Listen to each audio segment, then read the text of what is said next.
Na vasta literatura esotérica e teosófica, pouquíssimos temas são tão vitais para a compreensão da evolução humana quanto a natureza da mente e o destino da consciência após a dissolução do corpo físico. Para compreender o homem real, é preciso desvendar Manas, o pensador, e compreender a precisa mecânica oculta que separa o eterno do ilusório. 1. A natureza dual de Manas, o pensador imortal e seu reflexo terreno. A palavra Manas deriva da raiz sânscrita men, que significa pensar. Longe de ser apenas o cérebro físico ou o intelecto mundano, Manas é o eu real, a entidade espiritual e imortal que atravessa o ciclo de encarnações revestindo-se de personalidades transitórias. Originalmente, a humanidade primitiva não possuía essa faculdade desenvolvida. Foi graças à intervenção dos Manasaputras, os filhos da mente universal, que a centelha da autoconsciência foi despertada no homem, marcando o momento da individualização. Contudo, ao mergulhar na matéria para evoluir, Manas assume uma natureza dual.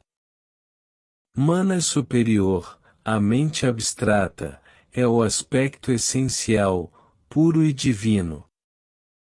Habita o plano mental superior e funciona como o repositório imortal de todas as virtudes e aprendizados reais colhidos ao longo das eras. É o verdadeiro ego esotérico. Manas inferior, a mente concreta, é um reflexo que o Manas superior projeta nos planos densos da matéria. Ao encarnar, este raio se une ao quarto princípio humano, Kama, o corpo dos desejos e paixões animais, fundindo-se no composto chamado Kama Manas. Esta união constitui a nossa inteligência cerebral cotidiana, a personalidade terrena e o eu pessoal. 2. O arremedo do corpo mental na individualização. Uma dúvida comum surge quando se afirma que, no momento da individualização, o ser humano ganha um corpo mental, mas que este é apenas um molde rudimentar. Não há contradição nisso. No instante em que a monada passa do reino animal para o humano, estabelece-se o elo com o Manas superior e cria-se a estrutura básica do corpo causal, o veículo da individualidade. No entanto, o corpo mental inferior, o veículo que usamos para formular pensamentos diários, nasce como uma teia extremamente tênue, um potencial vazio. O recém-individualizado possui o princípio pensante, mas ainda não sabe pensar por si mesmo. Nos estágios iniciais da jornada humana, é o desejo de possuir, de se proteger, de dominar ou de satisfazer os sentidos que obriga o homem primitivo a começar a pensar, planejar, calcular e analisar. Ao colocar a mente nascente a serviço de suas necessidades biológicas e egóicas, a inteligência cerebral e o raciocínio concreto vão sendo forjados e robustecidos. Portanto, muito antes de conseguir enviar qualquer conteúdo nobre para o corpo causal, Manas superior, a mente precisa primeiro aprender a pensar de forma puramente racional e concreta no mundo físico, impulsionada pelo atrito com os desejos. Só muito mais tarde na evolução, quando a mente racional já está perfeitamente estruturada e o indivíduo passa a buscar o altruísmo e as verdades abstratas, é que esse raio inferior começa a vibrar em frequências elevadas o suficiente para transferir substância sutil para o corpo do ego imortal. A inteligência nasce do desejo, para só depois se libertar dele. 3. A cronologia padrão do pós-morte e a segunda morte. Para a grande maioria da humanidade, que vive em uma constante batalha interna entre suas aspirações nobres e seus apetites materiais, o processo de desencarne segue uma ordem cronológica e técnica rigorosa. Fase 1. O descarte físico e o ingresso em cama louca. Com a falência do corpo físico, o duplo etérico desintegra-se rapidamente. A consciência do homem, ainda retida no raio do manas inferior amalgamado à cama, acorda no plano astral, região conhecida esotericamente como cama louca. Trata-se de um período de purgação e gestação astral. Fase 2. A segunda morte é a criação do cascão. Em cama louca, a alma não pode subir imediatamente para os reinos superiores, ela precisa aguardar que a energia de seus desejos e apegos terrenos se esgote. À medida que essas paixões queimam e perdem a força, ocorre a chamada segunda morte. Nesse momento de separação molecular espiritual, o manas inferior passa por uma filtragem. A essência pura, tudo o que a personalidade viveu que continha amor impessoal, arte, filosofia e altruísmo desliga-se da matéria astral densa e é absorvido de volta pelo manas superior. O cascão astral, cama-roupa, o refúgio, composto pelas paixões egoístas, vícios e dores materiais que sobraram, é abandonado no plano astral. Este cascão é um cadáver psíquico. Como foi intensamente alimentado pela mente em vida, ele retém uma memória automática e uma espécie de automação mental, funcionando como um programa de computador sem programador. Fase 3. O despertar em Devasha. Livre do peso astral, o ego imortal, e agora enriquecido com a colheita pura da última vida, desperta no plano mental inferior, em um estado de profunda bem-aventurança chamado Devasha. Ali, a alma processa e transforma todas as suas aspirações elevadas em faculdades e talentos que se manifestarão na próxima encarnação.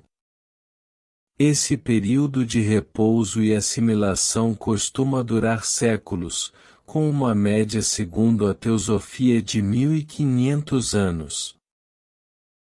A grande ilusão da salvação: quem realmente se salva? Diante de uma mecânica tão severa, surge um paradoxo que confunde muitos estudantes, e se a literatura espiritual costuma afirmar que todas as almas retornarão à fonte e que ninguém se perderá eternamente, de que tipo de salvação estamos falando? A resposta a esse mistério exige uma mudança radical de perspectiva. Quando o esoterismo garante o triunfo final da evolução, ele está olhando do ponto de vista do eu real, manas superior, e não da nossa pequena mente concreta cotidiana. A mente racional e a personalidade que usamos hoje, com nosso nome, nossa história, nossos medos e caprichos materiais, não são a meta imortal, mas sim uma vestimenta temporária. No final de cada jornada terrena, o que não foi purificado é inevitavelmente descartado.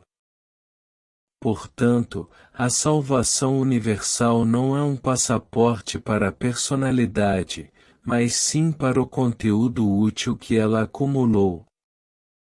O eu orgulhoso e apegado ao mundo não se salva, ele se dissolve. No entanto, a essência da autoconsciência, o aprendizado puro extraído através do atrito com a matéria, esse sim é o tesouro indestrutível que o eu real puxa para si.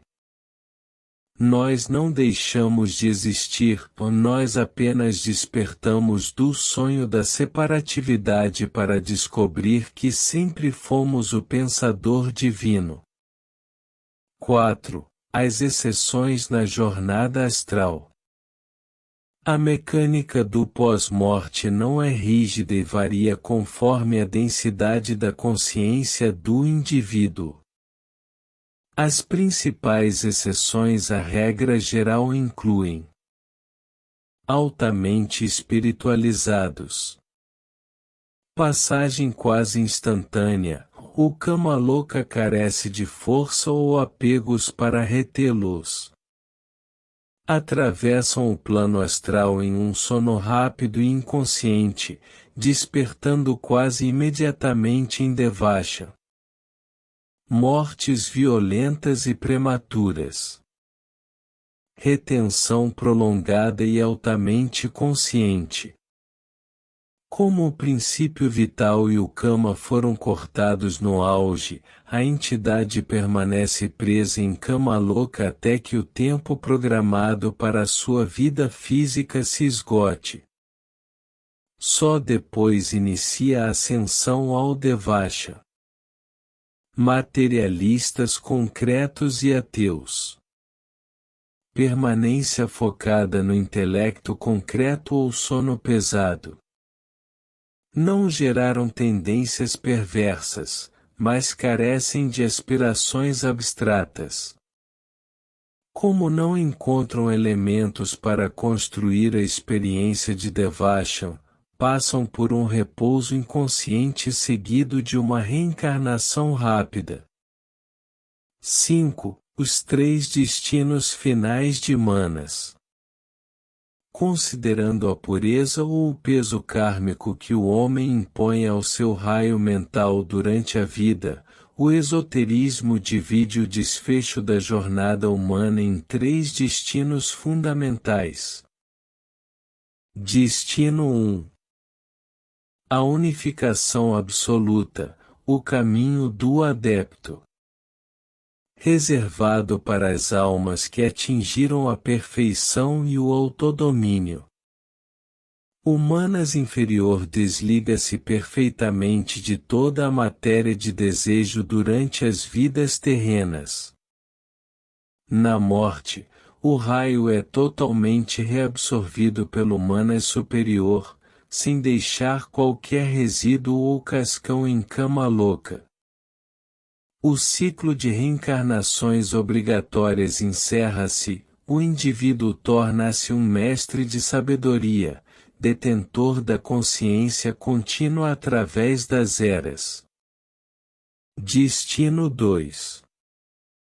O caso comum, a divisão kármica. O destino da maioria. O raio divide-se na segunda morte, a parte pura sobe com o ego para o Devachan, enquanto o cascão abandonado flutua em Kama-loka. Esse cascão vai se desintegrando lentamente, a menos que seja alimentado artificialmente pelo ectoplasma de sessões mediúnicas de baixa vibração ou pelas emanações de vícios de homens encarnados aos quais ele tenta se acoplar por vampirismo energético. Destino 3. O rompimento do elo, a perda da alma. Este é o desfecho mais trágico e raro do processo evolutivo. É fundamental esclarecer que a perda da alma não decorre da fraqueza instintiva comum do ser humano. O animal que segue seus instintos não cria karma, pois não possui mente. O verdadeiro perigo reside em utilizar a inteligência divina de Manas para planejar, apenas satisfazer seus apetites materiais e instintos egoístas, a crueldade deliberada e a maldade sistemática. Quando o homem usa a mente como escrava do animal inferior, o Manas inferior torna-se tão denso, pesado e saturado de matéria que o Manas superior perde a capacidade magnética de sintonizar-se com ele. O fio de ligação espiritual rompe-se por incompatibilidade de frequência vibratória, às vezes ainda em vida física. O homem físico continua vivo, caminhando e agindo com extrema astúcia intelectual, mas transformou-se em um vivente sem alma, desprovido de qualquer senso de empatia, moral ou intuição espiritual. Com a morte física, o Manas superior simplesmente abandona aquela projeção malograda, sofrendo a perda total daquela colheita. O que resta em cama louca não é um cascão vazio, mas um cascão vivo, inteligente e perverso que, devido à sua terrível atração pela matéria, acaba sendo arrastado a reencarnações monstruosas e de sofrimento agudo, até que sua energia se esgote por completo e ocorra a desintegração final de seus elementos na matéria cósmica, uma encarnação inteiramente perdida para o ego real. O despertar triunfante, o destino inevitável da consciência.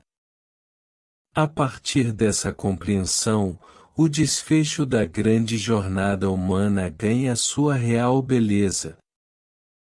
O corpo mental embrionário das primeiras encarnações e as duras purgações em cama louca são apenas o inverno da alma, etapas necessárias para que o pensador colha o discernimento e a força. Cada pequena vitória sobre o egoísmo, cada lampejo de intuição e cada gesto de amor genuíno funcionam como arquitetos invisíveis, expandindo o corpo causal e aproximando a personalidade de sua contraparte divina. O sofrimento e a densidade da matéria são temporários, mas a luz acumulada em Manas superior é eterna. Ao final do grande ciclo cósmico, a unificação não é uma possibilidade remota, mas uma certeza matemática da evolução. O Manas inferior, outrora perdido nos labirintos da matéria e dos desejos, retorna transfigurado e vitorioso aos braços do Eu Real. O homem, que começou como uma promessa frágil de autoconsciência, desperta finalmente como um mestre de sabedoria, um canal perfeito da consciência universal, pronto para iluminar os caminhos daqueles que ainda trilham a subida.